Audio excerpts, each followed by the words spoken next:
अगले 45-50 मिनट की जो भी हमारी चर्चा होगी, क्लास होगी, सेशन होगी, उस सेशन से ही लगभग आप इन प्रश्न को बहुत आसानी से कर पाएंगे।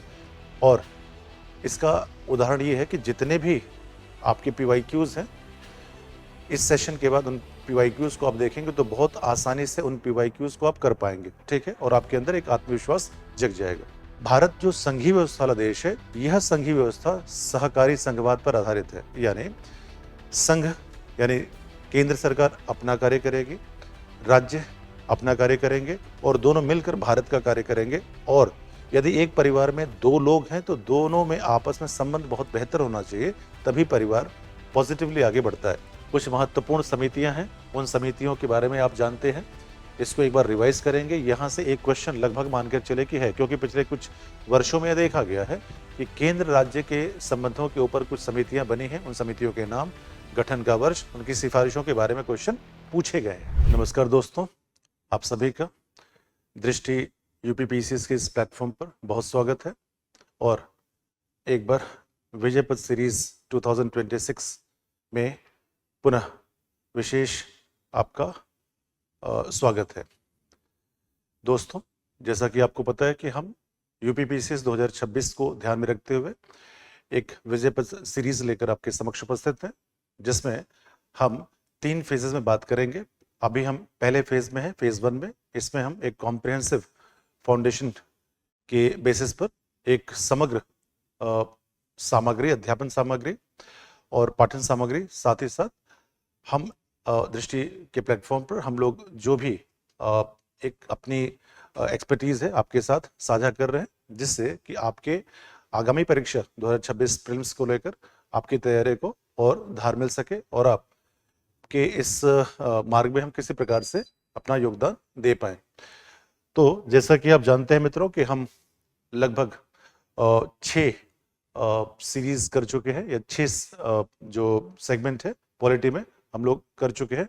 आज हम इस 7वें सीरीज को लेकर उपस्थित हैं आपके सामने 1.0 में। आज जिन बात पर हम चर्चा करेंगे दोस्तों, वो बात है सेंटर स्टेट रिलेशनशिप को लेकर, संघ राज्य संबंध को लेकर।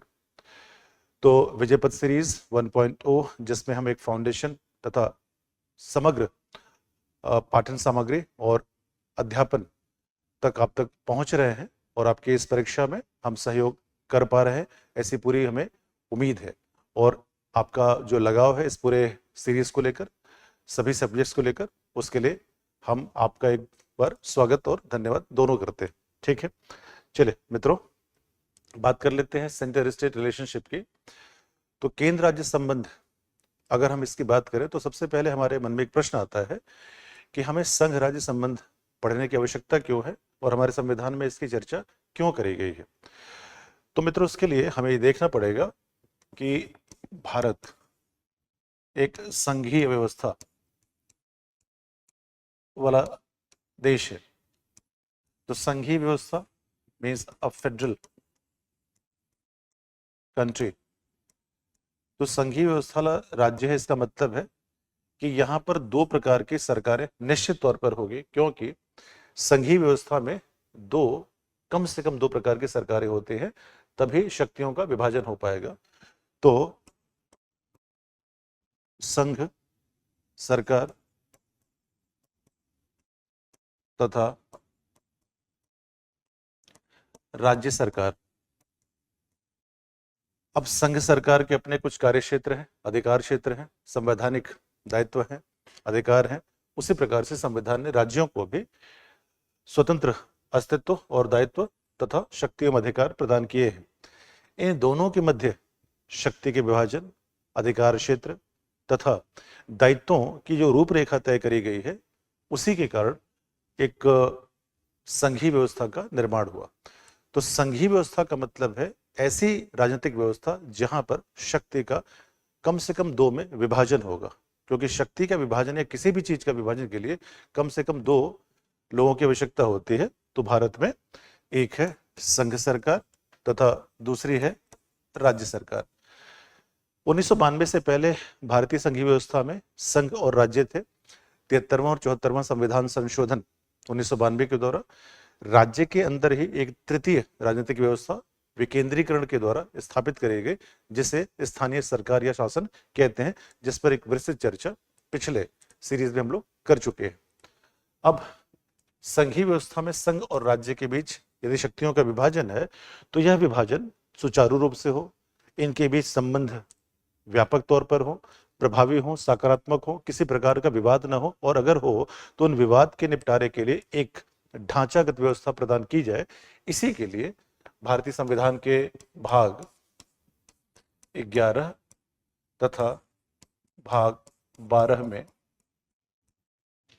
संघ राज्य के मध्य संबंधों की व्यवस्था दी गई है। संघ राज्य संबंध, इसकी व्यवस्था दी गई है।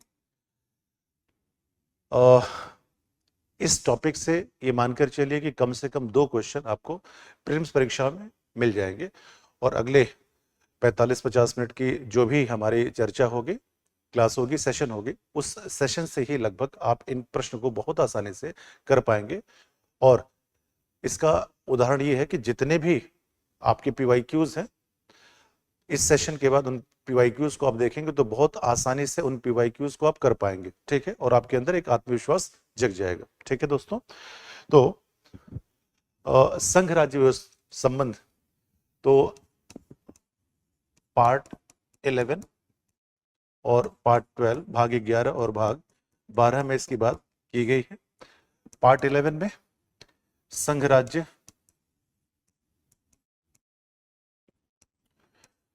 दो प्रकार के संबंधों की बात करी गई है।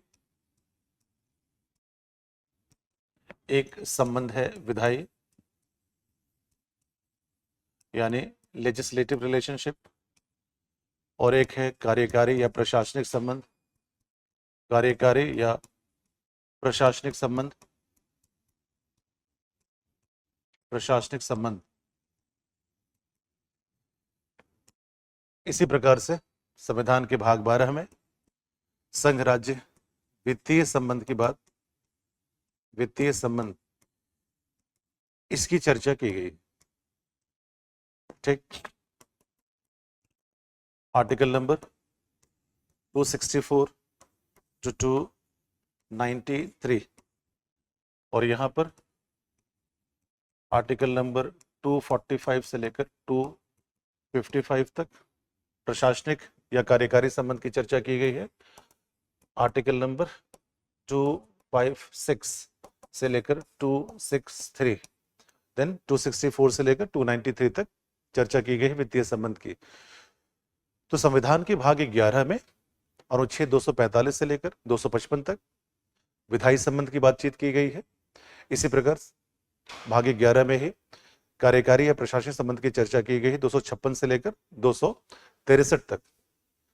साथ ही साथ मित्रों, भाग 12 में संघ राज्य वित्तीय संबंध की बात करी गई है, अनुच्छेद 264 से लेकर 293 तक।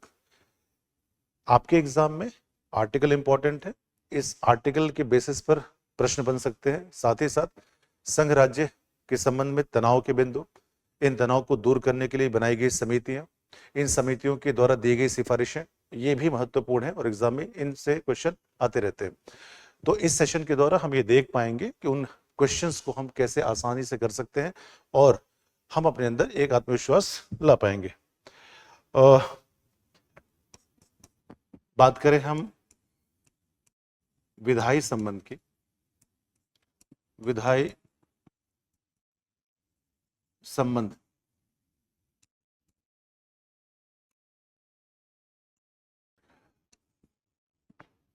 संविधान के भाग 11 अनुच्छेद 245 से लेकर 255 तक। तो प्रश्न उठता है कि विधायी संबंध का मतलब क्या है। चलिए ध्यान लेते हैं। संघ और राज्य की बात हो रही है, तो संघ का मतलब है संसद, संघीय स्तर पर विधायिका का नाम संसद, और राज्य स्तर पर विधायिका का नाम राज्य विधानमंडल, राज्य विधान मंडल। तो संसद और राज्य विधानमंडल के मध्य संबंध है। अब प्रश्न उठता है कि संसद और राज्य विधानमंडल के मध्य किस प्रकार के संबंध। हेडिंग पहले ही दिया है, विधायी, यानी संसद और राज्य विधानमंडल के मध्य वो कौन से ऐसे प्रावधान हैं जो इन दोनों के मध्य एक संबंध स्थापित करते हैं, यानी अधिकार क्षेत्र को लेकर, अधिकार क्षेत्र को लेकर व्यापक तौर से इस भाग 11 के प्रथम खंड में, पहले चैप्टर में संघ और राज्य के मध्य विधायी संबंध की बात करी गई है, यानी संसद और राज्य विधानमंडल के बीच संबंध को एकदम क्लियरली बताया गया है कि संसद का अधिकार क्षेत्र क्या होगा, राज्य विधानमंडल का अधिकार क्षेत्र क्या होगा, और ऐसी कौन सी परिस्थितियां होंगी जब संघ यानी संसद का अधिकार क्षेत्र राज्य सूची के विषयों यानी राज्य विधानमंडल के अधिकार क्षेत्र पर भी लागू होता है, ताकि किसी प्रकार का तनाव या विवाद का कोई भी ऐसा अवसर न हो कि केंद्र और राज्य के बीच संबंधों में तनाव हो। क्यों? भारत जो संघीय व्यवस्था वाला देश है, यह संघीय व्यवस्था सहकारी संघवाद पर आधारित है, यानी संघ यानी केंद्र सरकार अपना कार्य करेगी, राज्य अपना कार्य करेंगे और दोनों मिलकर भारत का कार्य करेंगे। और यदि एक परिवार में दो लोग हैं तो दोनों में आपस में संबंध बहुत बेहतर होना चाहिए, तभी परिवार पॉजिटिवली आगे बढ़ता है। इसी व्यवस्था को हम सहकारी संघवाद कह सकते हैं, कोऑपरेटिव फेडरलिज्म। ठीक, अब अगर हम देखें तो आर्टिकल नंबर 245 से लेके आर्टिकल नंबर 255 तक संघ राज्य विधायी संबंधों की बात करी गई है। इसमें आर्टिकल 245 मित्रों इंपॉर्टेंट है, कंटेंट के दृष्टिकोण से तो बहुत इंपॉर्टेंट नहीं होगा, मतलब नंबर के दृष्टिकोण से, लेकिन इसमें जो दिया गया है वो इंपॉर्टेंट है। कैसे इंपॉर्टेंट है, चलिए जान लेते हैं। आर्टिकल 245 में बताया गया है कि संघ तथा राज्य यानी संसद तथा राज्य विधानमंडल, राज्य विधान मंडल संसद की और राज्य विधानमंडल की विधि बनाने की शक्ति का अधिकार क्षेत्र कितना होगा? विधि बनाने की शक्ति का अधिकार क्षेत्र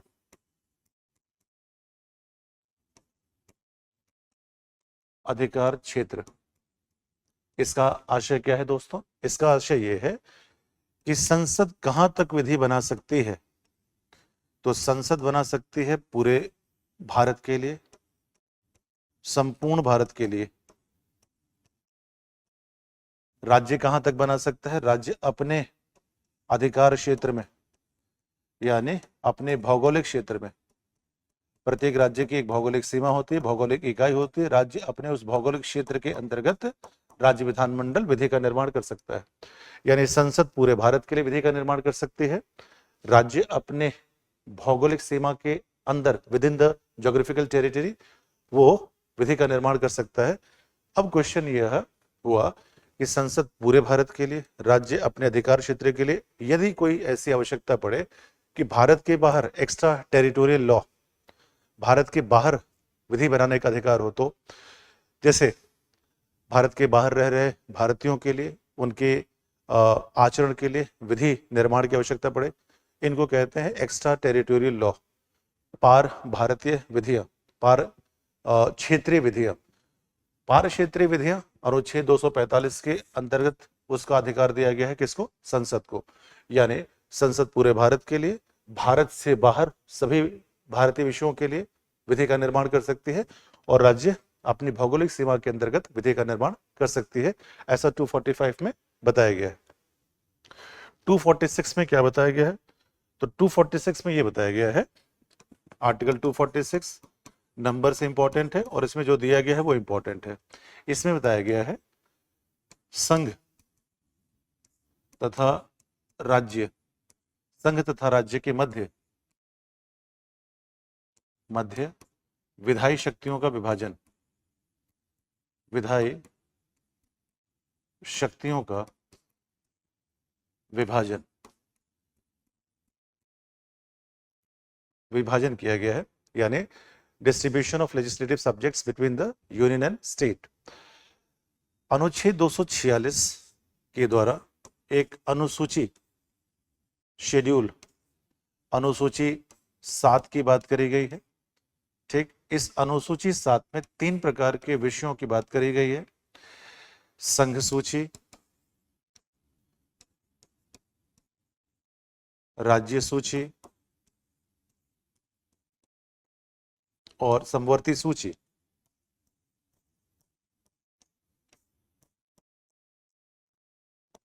संघ सूची में मूल रूप से 97 विषय थे, संशोधन के बाद इनकी संख्या 100 तक पहुंच गई है। कहीं कहीं 99 भी लिखा हुआ है, जो कि पूरी तरह से गलत है। क्यों? 97 प्लस ए बी सी, तो 97 प्लस 3 100 हो गए। ठीक है।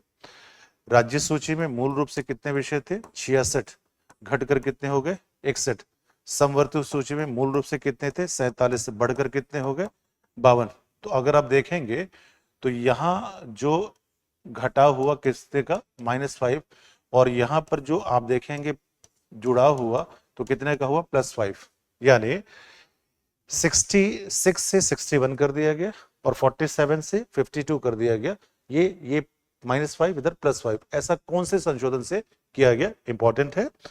तो ये जो परिवर्तन किया गया वो किया गया था 42वां संविधान संशोधन 1976 के द्वारा। ठीक, तो शेड्यूल 7 आर्टिकल 256 की एक्सप्लेनेशन देता है, जिसमें बताया गया है कि संघ और राज्य के मध्य विधायी विषयों का बंटवारा किया जाएगा। इस बंटवारे की रूपरेखा मित्रों अनुसूची 7 में दी गई है। संघ सूची, राज्य सूची, समवर्ती सूची, जो ऊपर के विषय हैं न्यूमरेटर में, वह मूल संविधान में थे। जो डिनोमिनेटर में है, यानी हर में जो दिए गए हैं, वो वर्तमान की व्यवस्था है। इसको याद रखिएगा, एग्जाम में पूछा जाता है। अब थोड़ा सा परिचय देख लेते हैं। कुछ लोगों की शिकायत क्या एक मांग थी कि सर ये ब्लर दिखता है, तो चलिए आज उस समस्या से निदान पा लिया गया है। संघ राज्य संबंध परिचय देख लेते हैं। तो संघ राज्य संबंध भारतीय संविधान के महत्वपूर्ण खंडों में निहित है। जैसा कि मैंने पहले ही बताया कि संविधान के भाग 11 और संविधान के भाग 12 में इसकी व्यवस्था स्पष्ट तौर पर की गई है। ठीक, अनुच्छेद 1 के अंतर्गत एक प्रावधान किया गया है, भारत राज्यों का संघ होगा। ठीक है, इंग्लिश में India that is Bharat shall be a union of state. अब यहाँ पर एक प्रश्न कई बार पूछा है यूपी पीसीएस की एग्जाम में कि हमारे संविधान में फेडरल या फेडरेशन शब्द का प्रयोग कहाँ किया गया है? तो मित्रों हमारे पूरे संविधान में कहीं भी फेडरेशन शब्द का प्रयोग नहीं किया गया है। जहां भी हिंदी में संघ आया है, जहां भी, वहां इसके लिए यूनियन शब्द का प्रयोग किया गया है। यूनियन, तो संघ की इंग्लिश के लिए यूनियन शब्द का प्रयोग किया गया है। संघ की इंग्लिश के लिए फेडरेशन, फेडरेशन शब्द का प्रयोग नहीं किया गया है। तो हमारे पूरे संविधान में कहीं भी फेडरेशन शब्द का प्रयोग नहीं किया गया है। आर्टिकल 1 में India that is Bharat shall be a union of states कहा गया है। ठीक है, इंडिया अर्थात भारत, ओके, यह राज्यों का संघ होगा। अब प्रश्न उठता है कि ऐसा क्यों किया गया? फेडरेशन में 2 मुख्य विशेषताएं होती है। पहला, फेडरेशन जो होता है निश्चित तौर पर हमेशा यह किसी संधि और समझौते से बना होगा। मतलब इकाइयां अलग अलग होंगी, इन इकाइयों ने आपस में एक संधि किया, समझौता किया कि चलिए एक व्यापक इकाई बनाते हैं, संघ बनाते हैं। ठीक, दूसरा, इस लिखित समझौते में कठोरता होगी। ठीक है, और इस लिखित समझौते से कोई भी कभी भी, ठीक है, अपने आप को तोड़ सकता है, ऐसी व्यवस्था हो गई। यानी फेडरेशन में 2 शर्तें होती। पहला कि वो ट्रीटी एग्रीमेंट से ही बना होगा। दूसरा, इस ट्रीटी एग्रीमेंट में इसको तोड़ने का भी प्रावधान हो सकता है। और तीसरा सबसे महत्वपूर्ण शर्त यह होता है कि हम अगर संघ की बात करें तो उस संघ में शक्तियों का विभाजन होगा। अब आप सभी जानते हैं कि भारत में अनुसूची 7 में अनुच्छेद 246 में शक्तियों का विभाजन तो है। तो फिर हम संघ यानी फेडरेशन क्यों नहीं है? इंग्लिश में फेडरेशन शब्द का प्रयोग क्यों नहीं किया गया? उसका बहुत सिंपल आंसर है, भारत किसी संधि या समझौते का परिणाम नहीं है। So India is not a result of any treaty or agreement, and that is why no state in India they are allowed to secede from Indian territory. मतलब भारत किसी संधि या समझौते से जब बना ही नहीं है तो इसको तोड़ने का कोई प्रश्न ही नहीं पैदा होता, और जब तोड़ने का प्रश्न नहीं पैदा होता तो इस भारतीय संघ यानी यूनियन से किसी भी राज्य को बाहर निकलने की स्वतंत्रता नहीं होगी।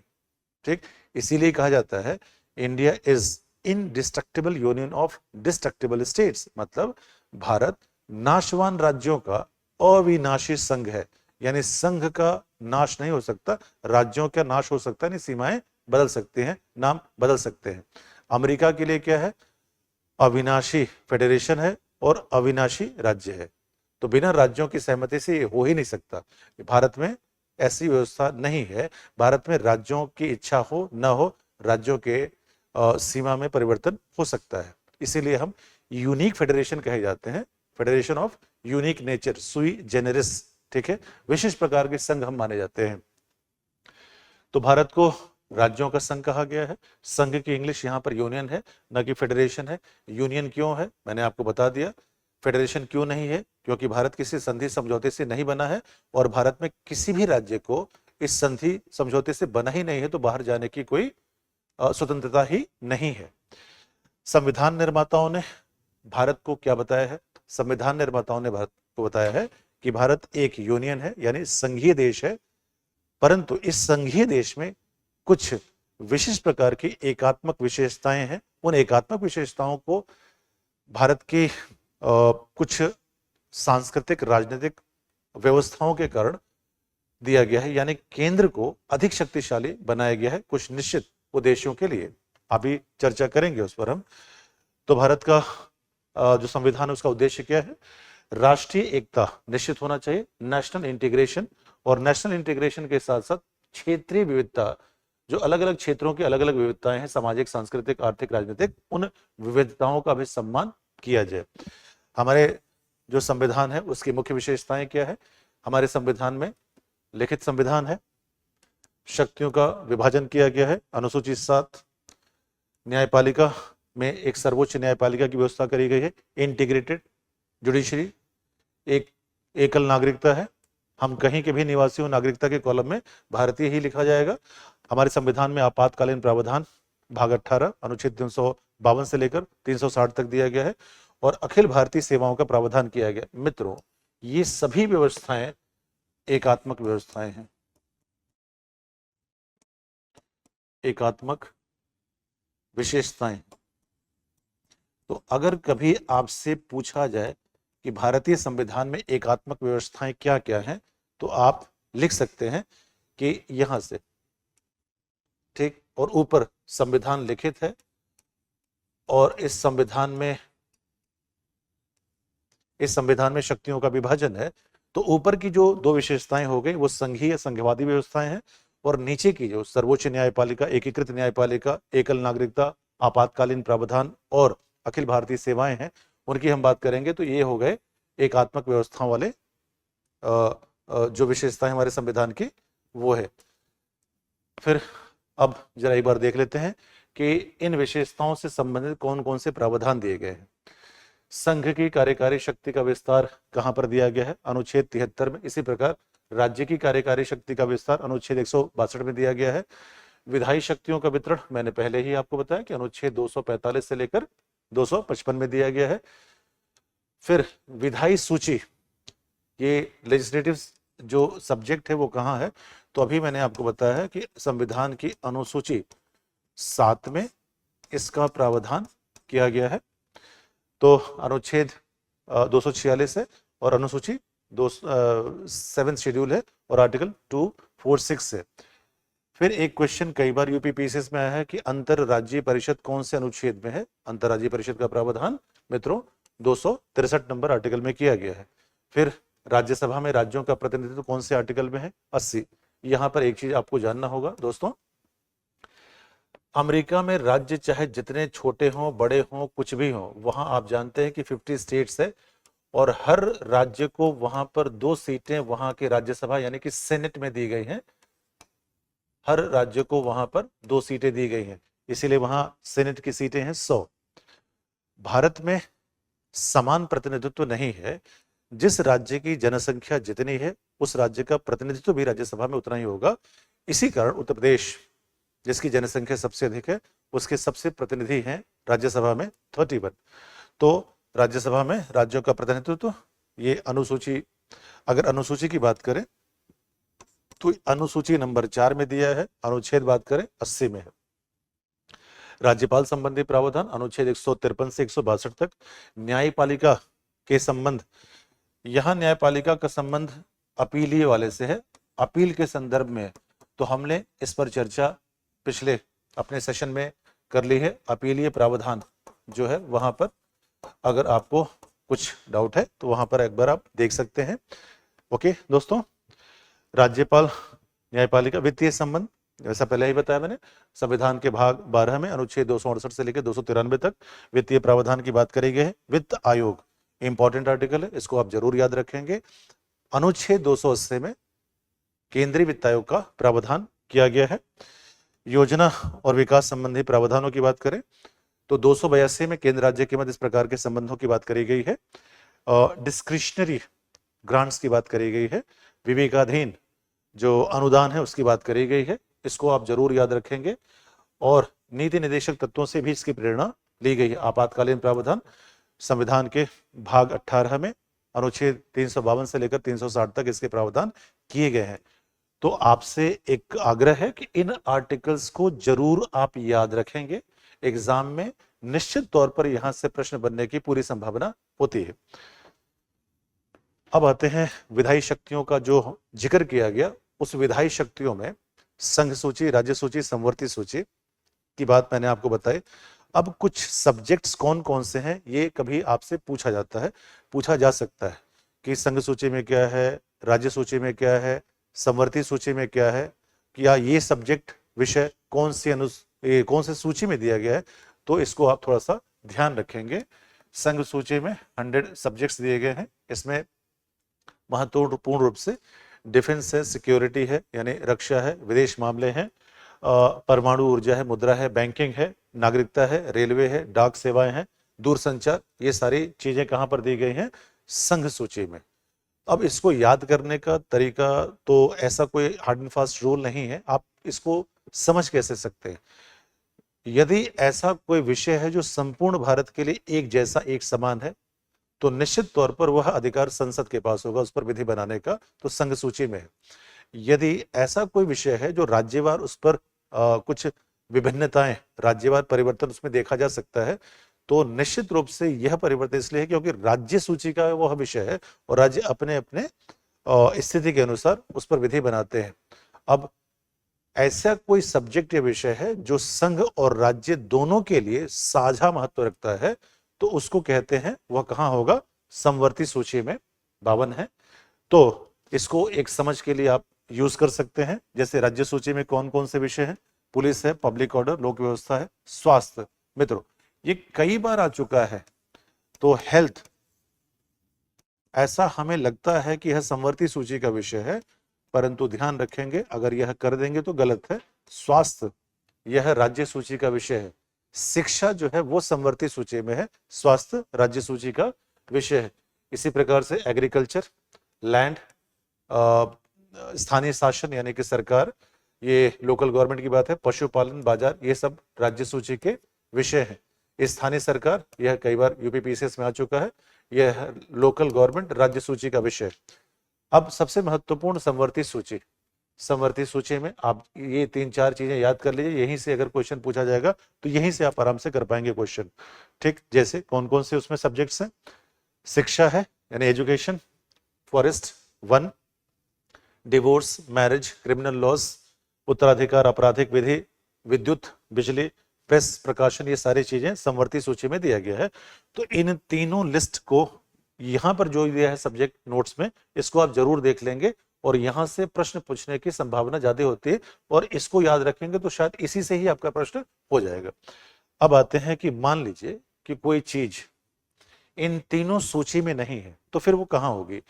अगर मान लीजिए कोई विषय इन तीनों सूची में नहीं है, तो उसके लिए एक अनुच्छेद है 248, इसमें बताया गया है अवशिष्ट विषय, रेसिडुअल लिस्ट, अवशिष्ट विषय, रेसिडुअल लिस्ट, और अवशिष्ट विषयों पर विधि बनाने का अधिकार संसद को है। क्वेश्चन ये भी आता है कि जो 1935 के भारत शासन अधिनियम में अवशिष्ट विषयों यानी रेसिडुअरी पावर्स किसके पास थी? वहां पर वॉइसरॉय के पास था, यहां संसद के पास है। और ये एक उदाहरण है कि भारत में केंद्र सरकार, संघ सरकार ज्यादा ताकतवर है राज्य सरकारों की तुलना में। महत्वपूर्ण बिंदु, इस पर संसद विधि बनाएगी, इस पर राज्य, इस पर दोनों बना सकते हैं विधि समवर्ती सूची पर। और अनुच्छेद 254 में 254 में यह प्रावधान किया गया है कि मान लेते हैं कि किसी एक्स विषय पर संसद ने और राज्य विधानमंडल ने दोनों ने विधि बना दिया। मान लीजिए दोनों ने विधि बना दिया और दोनों लागू हो सकती है अगर एक दूसरे के कॉम्प्लीमेंट्री है, पूरक है। मान लीजिए अगर दोनों संसद और राज्य विधियों में किसी प्रकार का तनाव है, संघर्ष है, ठीक, विरोधाभास है, तो सदैव से ही संसद द्वारा बनाई गई विधि को ही लागू किया जाएगा, राज्य विधि को नहीं माना जाएगा। यह पुनः एक उदाहरण है कि ढांचा संघीय है परंतु प्रभावी शक्ति, निर्णायक शक्ति संसद के पास है। ठीक है, अवशिष्ट विषयों का अधिकार वो मैंने पहले बता दिया, संसद के पास है। केंद्र को अधिक शक्ति क्यों दी गई है? इसका प्रयोग आप कर सकते हैं अपने मेंस एग्जामिनेशन में, जहां भी आपको ये लिखना होता है, और इस प्रश्न को मेंस में भी कई बार पूछा हुआ है कि ढांचा संघीय, आत्मा एकात्मक, 3-4 बार ये क्वेश्चन यूपीपीसीएस में कम से कम 2-3 बार तो आ ही चुका है। तो निश्चित तौर पर वहां ये सहायक हो सकता है और इस पर तो काफी डिटेल लेक्चर होता है। तो मित्रों, अगर आप हमसे जुड़ना चाहते हैं दृष्टि से, तो आप ऑनलाइन ऑफलाइन किसी भी मोड में दृष्टि प्लेटफॉर्म पर आ सकते हैं और अपने इस तैयारी को और प्रभावी बना सकते हैं। और जितने भी आपके सब्जेक्ट्स हैं सबकी एक डिटेल वे में आप तैयारी कर सकते हैं और अपने सिलेक्शन को सुनिश्चित कर सकते हैं। तो केंद्र को अधिक शक्तियां क्यों हैं? राष्ट्र की एकता और अखंडता को बनाए रखने के लिए, राष्ट्रीय हितों के विषयों पर विधि बनाने की शक्ति है, राज्यसभा में प्रतिनिधित्व समान नहीं है, जनसंख्या के अनुपात में है, संघ की राज्य सूची के विषयों पर भी कानून बनाने का अधिकार है, अभी इस पर हम अलग से डिस्कशन करेंगे। अखिल भारतीय सेवाओं का प्रावधान 312 नंबर अनुच्छेद में है, राज्यों की निर्भरता वित्तीय मामलों पर संघ के ऊपर है, राज्यपाल की नियुक्ति संघ करती है, अनुच्छेद 356 के अंतर्गत राष्ट्रपति शासन संघ के द्वारा लगाया जाता है, एकल नागरिकता और एकीकृत न्यायपालिका, इन शक्तियों के द्वारा ही भारत में संविधान निर्माताओं ने यह सोचा और माना कि हम भारत की एकता, अखंडता, संप्रभुता को अक्षुण्ण रख सकते हैं, to protect the unity, integrity and sovereignty of India. Similarly हमारे संविधान निर्माताओं ने राष्ट्रीय एकीकरण, नेशनल इंटीग्रेशन को महत्व दिया, साथ ही साथ क्षेत्रीय विविधता को भी समान रूप से महत्वपूर्ण माना। इसीलिए भारत में संघीय व्यवस्था को अपनाया गया है, परंतु इस संघवाद में संघ को निर्णायक शक्तियां दी गई हैं और ऐसा जानबूझकर किया गया है ताकि भारत की एकता, अखंडता और संप्रभुता बनी रहे। ठीक, चलिए अब जरा सा इस पर बातचीत कर लेते हैं कि अगर हम आर्टिकल 246 की बात करें तो 246 में यह बताया गया है कि 3 लिस्ट हैं, 3 सूची है, संघ सूची, राज्य सूची और समवर्ती सूची। ये शेड्यूल 7 में बात करी गई है। लेकिन कुछ ऐसी विशेष परिस्थितियां हैं, कुछ ऐसी विशेष परिस्थितियां हैं जहां पर राज्य सूची के विषयों पर, स्टेट लिस्ट सब्जेक्ट पर संसद भी विधि का निर्माण कर सकती है। राज्य सूची के विषयों पर संसद द्वारा विधि निर्माण हो सकता है। अब यहां पर एक कंफ्यूजन है, उसको दूर करना है। कंफ्यूजन ये है कि आमतौर पर एक व्यवस्था यह है कि राज्य सूची के विषयों पर राज्य विधानमंडल के द्वारा विधेयक का निर्माण होगा, परंतु हमारे संविधान में अनुच्छेद 249,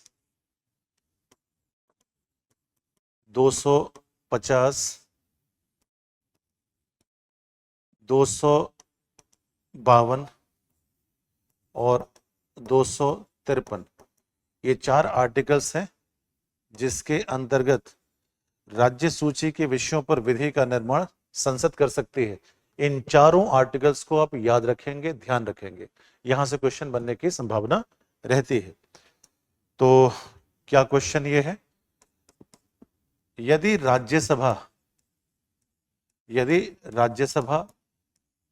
विशेष बहुमत से, यदि राज्यसभा विशेष बहुमत से प्रस्ताव पारित कर दे, तब संसद विधि का निर्माण कर सकती है राज्य सूची के विषय पर।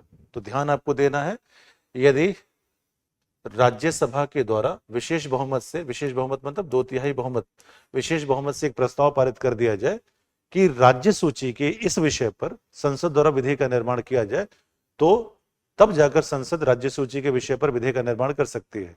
अनुच्छेद 249 और अनुच्छेद 312, इन दोनों में यही व्यवस्था करी गई है। राज्यसभा को राष्ट्रीय हितों को परिभाषित करने का अधिकार और दायित्व दिया गया है कि यदि राष्ट्रीय हित में ऐसा अनिवार्य हो और राज्यसभा इस बवात, इस कॉन्टेक्स्ट में एक रेजोल्यूशन, प्रस्ताव पारित कर दे, तब जाकर 249 नंबर आर्टिकल में बताया गया है कि उन 61 विषयों पर जो राज्य सूची के हैं उन पर भी संसद विधि का निर्माण कर सकती है। ठीक। और 312 में क्या बताया गया है, यदि राज्यसभा विशेष बहुमत से प्रस्ताव पारित कर दे, तब जाकर संसद एक नई अखिल भारतीय सेवा का गठन कर सकती है। तो संसद ही विधि का निर्माण करेगी 249 में, संसद ही नई अखिल भारतीय सेवाओं का गठन करेगी 312 नंबर आर्टिकल में। लेकिन इन दोनों के लिए अनिवार्य है, राष्ट्रीय हित का परिभाषा राज्यसभा को दिया गया है अधिकार, इसीलिए राज्यसभा ये प्रस्ताव लाएगी, तब ऐसा हो सकता है। मित्रों ध्यान रखना आपको। 250 नंबर में क्या बताया गया है, यदि भारत में राष्ट्रीय आपात लगा हो, यदि भारत में राष्ट्रीय आपात लगा हो, तो उस स्थिति में संसद राज्य सूची के विषयों पर विधि का निर्माण कर सकती है। 252 नंबर आर्टिकल में क्या बताया गया है कि यदि एक्स वाई, कम से कम 2 राज्य, कम से कम 2, अधिक से अधिक कुछ भी हो सकते हैं, कम से कम 2, यदि कम से कम 2 राज्य एक ऐसा आग्रह करें और अपने यहां प्रस्ताव पारित कर दें कि इस एक्स विषय पर, जो कि राज्य सूची का विषय है, हम नहीं बल्कि संसद के द्वारा विधि का निर्माण करना आवश्यक है, तब इन राज्यों के इस प्रस्ताव पर, आग्रह पर, संसद उन दोनों राज्यों के लिए विधि का निर्माण कर सकती है, या जितने ने आग्रह किया उन सभी के लिए विधि का निर्माण कर सकती है। इसी प्रकार 253 में क्या बताया गया है कि यदि किसी अंतरराष्ट्रीय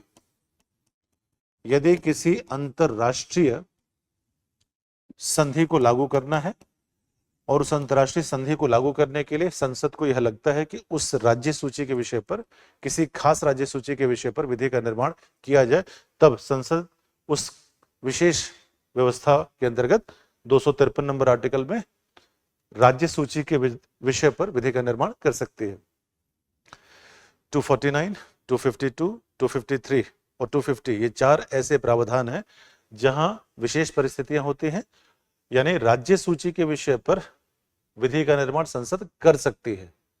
परंतु ऐसा बिल्कुल नहीं है कि यदि संसद इन 249 से 253 के अंतर्गत किसी का प्रयोग करके राज्य सूची के विषय पर विधि का निर्माण करेगी, इस किसी भी परिस्थिति में यह बिल्कुल नहीं है कि राज्य इन परिस्थितियों में विधि का निर्माण नहीं करेगा, वो भी करेगा। संसद ही नहीं, मैं ये कह रहा हूं संसद भी, तो संसद भी विधि का निर्माण कर सकती है, संसद ही बिल्कुल नहीं। ठीक है। अब अगर मान लीजिए विधि का निर्माण हुआ और किसी प्रकार का कोई आपस में विरोधाभास है, तो इन सभी परिस्थितियों में संसद द्वारा बनाई गई विधियों का निर्माण जो किया गया है उसे ही लागू किया जाएगा। 254 में ये अलग से व्यवस्था दी गई है, किसके लिए, समवर्ती सूची के लिए। तो समवर्ती सूची, इसके बारे में बात किया गया है अनुच्छेद नंबर 254 में। ठीक है, तो ये आप जरूर याद रखेंगे दोस्तों। कार्यकारी संबंध, कार्यकारी संबंध में 73 नंबर आर्टिकल में बताया गया है कि संघ की कार्यपालिका शक्ति का विस्तार पूरे भारत में होगा। इसी प्रकार अनुच्छेद 162 में बताया गया है कि राज्य की कार्यपालिका शक्ति का विस्तार राज्य की भौगोलिक सीमा के अंतर्गत होगा। राज्यपाल के बारे में डिस्कशन हम लोग पिछले कुछ सेशंस में कर चुके हैं। 153 टू 162 तक यह राज्यपाल के बारे में प्रावधान करता है। राज्यपाल की नियुक्ति हो, कार्यकाल हो, शक्तियां हो, कार्य हो, यह लगभग संविधान में जो प्रावधान दिए गए हैं उन प्रावधानों के अनुसार यह संघ द्वारा नियंत्रित है। राज्यपाल के प्रमुख कार्य हैं मुख्यमंत्री की नियुक्ति करना है, विधानसभा को संबोधित करना होता है, विधेयकों को राष्ट्रपति के स्वीकृति के लिए सुरक्षित रखना होता है, रख सकते हैं, मतलब रखना होता नहीं, रख सकते हैं। अनुच्छेद 200 के अंतर्गत व्यवस्था करी गई है। राज्य में राष्ट्रपति शासन की सिफारिश कर सकते हैं, अनुच्छेद 356 में व्यवस्था दी गई है। अब आते हैं मित्रों, बात कर लेते हैं वित्तीय संबंध की। तो ये आप ध्यान रखेंगे कि कौन से ऐसे कर हैं, संविधान में इसकी व्यवस्था नहीं कि कर कौन कौन से होंगे, कौन से ऐसे कर हैं जो संघ के स्रोत हैं राजस्व के और राज्य के स्रोत हैं। तो कृषि आय को छोड़कर ध्यान रखना है, कृषि आय यह राज्य में है, ठीक है, राज्य सूची। Income tax, custom, corporate tax, central excise tax, service tax सब तो है ना, जीएसटी का हिस्सा हो चुका है। अधिभार और उपकर ध्यान रखना है मित्रों, सेस एंड सरचार्ज। तो उपकर यानी कि सेस, अधिभार यानी कि सरचार्ज, इसकी व्यवस्था की गई है आर्टिकल नंबर 271 में। और इस अनुच्छेद के अंतर्गत यह प्रावधान किया गया है कि संघ द्वारा आरोपित, संघ द्वारा संग्रहित और संघ द्वारा ही प्रयोग में लाए जाने वाले कर, उसमें दो की बात की गई है, मतलब उसमें नहीं बात की गई, उसके अंतर्गत सेस और सरचार्ज ये पूरी तरह से संसद के यानी संघ के उपयोग में आते हैं, राज्यों का इसमें कोई भागीदारी नहीं होता है। आते हैं राज्यों के कर के स्रोत क्या है, भूमि राजस्व है, कृषि आय है, मुद्रांक शुल्क है, आबकारी है, वस्तु सेवा कर, राज्य का अंश यानी कि SGST, ठीक है, मोटर व्हीकल टैक्स। हमारे संविधान में अगर हम देखें भाग 12 में अनुच्छेद 264 से 293 तक अगर हम देखें तो जो मेजर टैक्सेस हैं, प्रमुख जो कराधान की शक्ति है, वह निश्चित तौर पर केंद्र के पक्ष में है। और ऐसा निश्चित तौर पर जानबूझकर किया गया है ताकि राज्यों की वित्तीय निर्भरता संघ के ऊपर बनी रहे। और इसीलिए कहा जाता है कि भारत में संघ सरकार संवैधानिक रूप से अधिक शक्तिशाली है राज्यों के तुलना में। अंतरराज्यीय परिषद अनुच्छेद 263, ये इंपॉर्टेंट है। तो हमारे संविधान में 263 नंबर आर्टिकल में यह प्रावधान किया गया कि राष्ट्रपति को जिस समय यह लगेगा और लगता है तो वह एक अंतरराज्यीय परिषद का गठन कर सकते हैं। अंतरराज्यीय परिषद के बारे में सिफारिश किया था सरकारीय आयोग के द्वारा, किया गया था सरकारीय आयोग। तो सरकारीय आयोग ने सिफारिश किया था और इनकी सिफारिश पर ही 1990 में तत्कालीन विश्वनाथ प्रताप सरकार की सिफारिश पर तत्कालीन राष्ट्रपति के द्वारा पहली बार भारत में अंतरराज्यीय परिषद का गठन किया गया। तो यह व्यवस्था बनाई गई। इसके अध्यक्ष होते हैं प्रधानमंत्री। सदस्य कौन होते हैं? सभी राज्यों के मुख्यमंत्री होंगे, उसमें प्रधानमंत्री होंगे प्लस सभी राज्यों के मुख्यमंत्री होंगे प्लस ऐसे कुछ यूनियन टेरिटरीज, केंद्र शासित प्रदेश है जहां विधानसभा है, उसके मुख्यमंत्री होंगे प्लस 6 केंद्रीय कैबिनेट मंत्री होंगे, केंद्रीय कैबिनेट मंत्री होंगे इसमें। और अन्य जो यूटीज हैं, केंद्र शासित प्रदेश है, उसके मुख्य प्रशासक होंगे।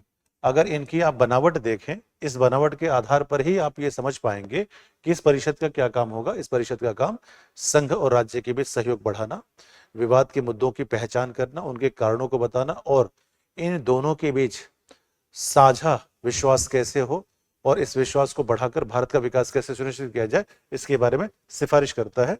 यहाँ पर इन उद्देश्यों की चर्चा की गई है। आपातकालीन प्रावधान, मित्रों ये बहुत इंपॉर्टेंट टॉपिक है और ये मानकर चलिए कि लगभग एक क्वेश्चन यहाँ से रहता है।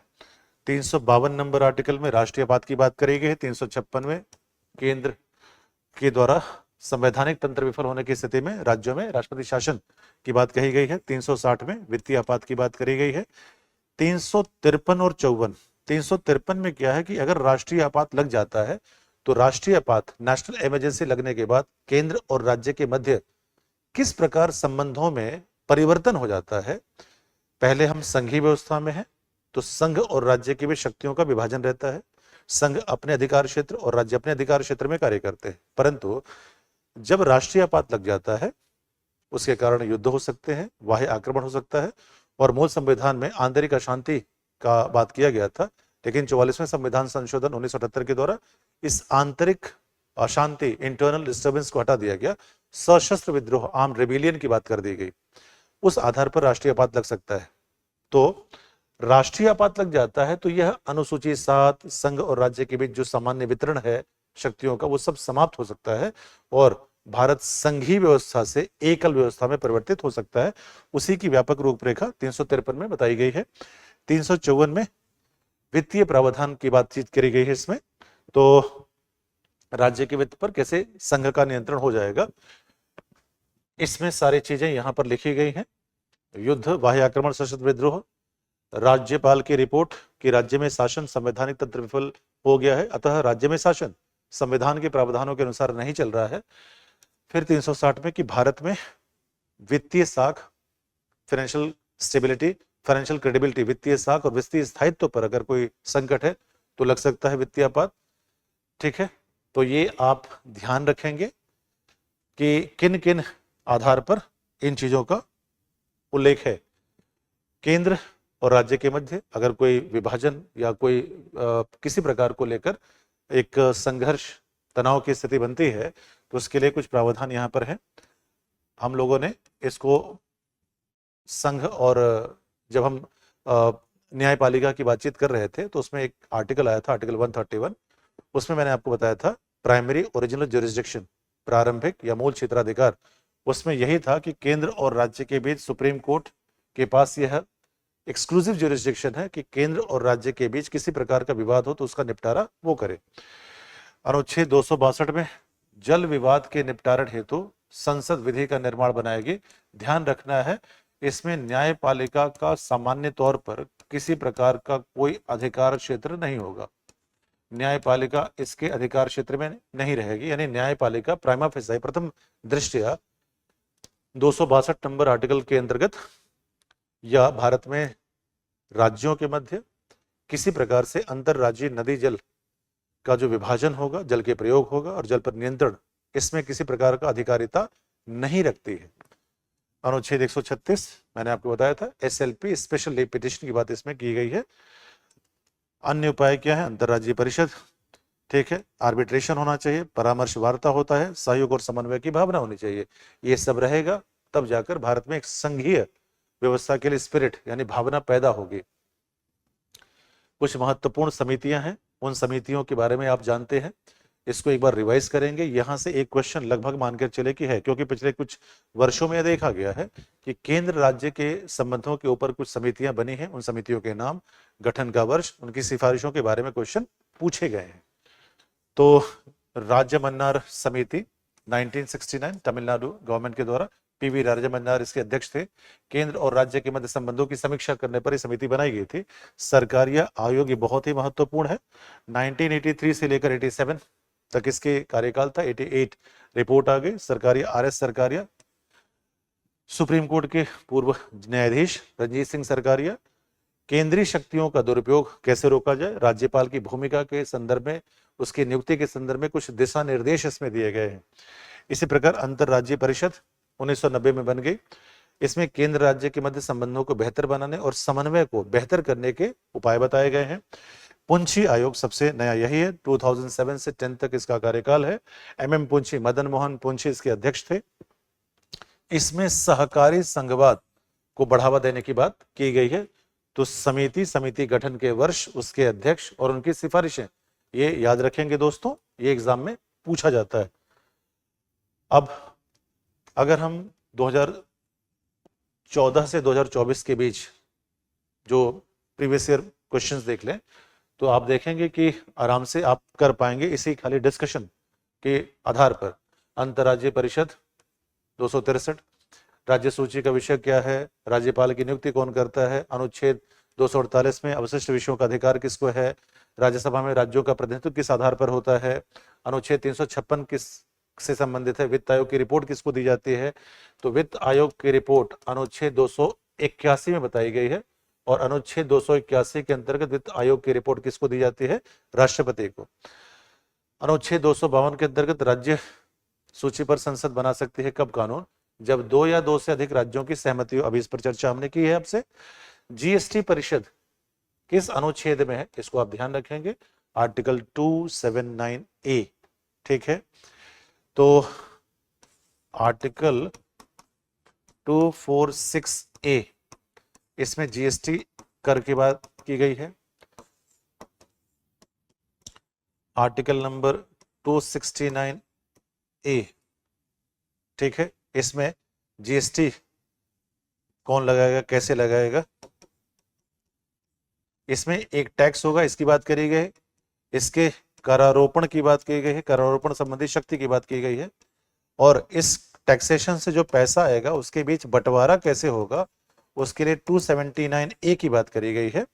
ठीक है, इसी में बताया गया है जीएसटी परिषद, जीएसटी काउंसिल, इसी अनुच्छेद में बताया गया। तो तीनों अलग अलग आर्टिकल हैं, आप ध्यान रखेंगे। ठीक, राष्ट्रपति शासन सबसे अधिक बार किस में लगाया गया है? ये 2015 में क्वेश्चन आया है, तो पंजाब और मणिपुर में लगाया गया है। ठीक, तो इससे आपको निश्चित रूप से सहायता मिलेगी। एक बार आप ये देख लें कौन कौन से आर्टिकल आपके एग्जाम पॉइंट ऑफ व्यू के लिए इंपॉर्टेंट है। तो जैसे आर्टिकल 1 है, भारत राज्यों का संघ होगा। संविधान में कुछ संघीय और एकल लक्षण है, इन संघीय और एकल लक्षणों को अलग अलग करके आप इसको जानेंगे। संघीय लक्षण क्या है कि शक्तियों का विभाजन होगा, लिखित संविधान होगा, वह संविधान कठोर होगा, द्विसदनीय प्रणाली होगी, बाइकैमरलिज्म। ठीक, संविधान की सर्वोच्चता होगी और स्वतंत्र न्यायपालिका होगी। ये सारे संघीय व्यवस्था के लक्षण है। एकल व्यवस्था में अगर हम भारत की बात करें, आपातकालीन प्रावधान, राज्यपाल का पद, अखिल भारतीय सेवाएं, एकल नागरिकता, एकीकृत न्यायपालिका। ठीक, ये सभी भारतीय संविधान के एकीकृत लक्षण हैं। विधायी सूचियां आर्टिकल 246 में, अवशिष्ट सूची आर्टिकल 248 में, अंतर्राज्यीय परिषद 263 में, राज्यसभा में जनसंख्या के आधार पर अनुच्छेद 80, राज्यपाल, वित्त आयोग, जीएसटी परिषद, आपातकालीन प्रावधान, ये सारी बातें आप ध्यान रखेंगे। तो दोस्तों आज के लिए इतना ही। निश्चित तौर पर आज के सेशन से आपको एग्जाम में एक निश्चित तौर पर कहा जा सकता है कम से कम 2 प्रश्न आपको मिल जाएंगे।